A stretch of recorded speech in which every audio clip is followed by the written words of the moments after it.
We were so close to seeing some massive gains in the mortgage interest rate market.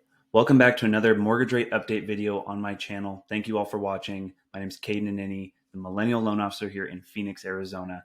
And let's dive into what has happened here in the second week of January of 2023. First off, just looking at mortgage rates and the overall movement that we saw rates move down in a very decent fashion. We were hoping to see more, as I alluded to at the start of the video. Looking at a national average, as we can see here, pulling up the screen behind me, looking at Freddie Mac's average mortgage rate, mortgage rates around the country. This accounts for the national average rate and charging 1% to get this certain rate. We moved from 6.48% last week down to 6.33%. It's only a matter of time before we get to that 5% average. It's time will tell when that will happen. So constant movement over the last, I'd say, 2 to 3 months. We're also at a 4-month low when it comes to interest rates. So interest rates are moving in the right direction for buyers and being able to afford more home.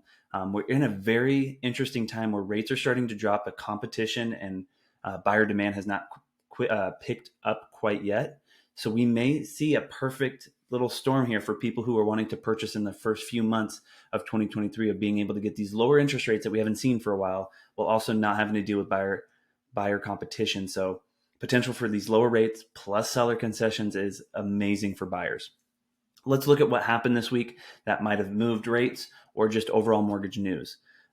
First, the Fed comments. The Fed came out, I believe it was the St. Louis Fed president came out and said that they want to remain hawkish. They want to remain aggressive because they don't want to make another mistake. They made a mistake in 2021 by not raising the Fed rate fast enough, and they let inflation get out of hand. Then they had to hike rates up, and mortgage rates flew up with it in an effort to stop inflation. We are getting there. We're starting to put our foot down. I'll allude to, we had a CPI report that showed that inflation declined 0.1% in December, which was a great reading. But they want to stay diligent in making sure they really stop inflation in its tracks and not make another mistake. Another news in the mortgage world, mortgage applications were down 0.5% from last week, but I'll share a personal thing I've noticed around the market and listening to other realtors and lenders. We're starting to see a tick up in just in activity, hearing more and more from buyers that they're wanting to at least start the process.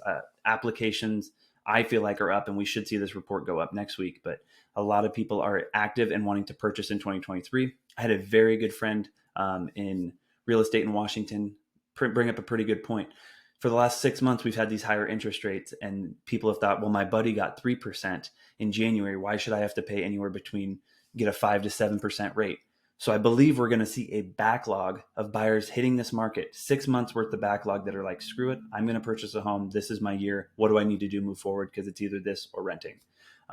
So I expect to see this number move up. And then the last big news, piece of news that came out this week was the CPI, the Consumer Price Index report, that came in at an expected number. But what a lot of people in the industry were hoping for a very large drop in inflation, which would have brought a decent drop to mortgage rates, which would have been amazing and very positive going into next week. But the report came in at 0.1% decline. We were, like I said, hoping for more. But what was odd is there was one key factor in that report that kept that number from going lower, and it was shelter. So the cost for housing and rent. What's weird is we all know housing has gone down recently, the prices, and including interest rates. So everything has been tracking down. And then rents were down 0.8%. So we had rents were down and housing was down, yet the shelter number remained up, and a month over month number that was was the most we've seen since 1985. It doesn't make sense when we have these two numbers trending down, but we have one inflation report showing that it's up. Bit odd, not many answers of where that came from or why it's there, but we should see that number come down, which will bring inflation down in January. So very positive things. As I've shared, those are our average mortgage rates we're seeing. Let's hope we continue this trend going forward. At this rate, I think we could see rates hitting the 5% mark by end of Q1, early Q2, which would be amazing. We'd be able to hit the big summer months of buying homes with very good interest rates and really bring competition back. 2023 should be a very good year for real estate. But thank you all for following along and getting your mortgage interest rate update and mortgage news for the second week of January in 2023. And look forward to seeing you all next time.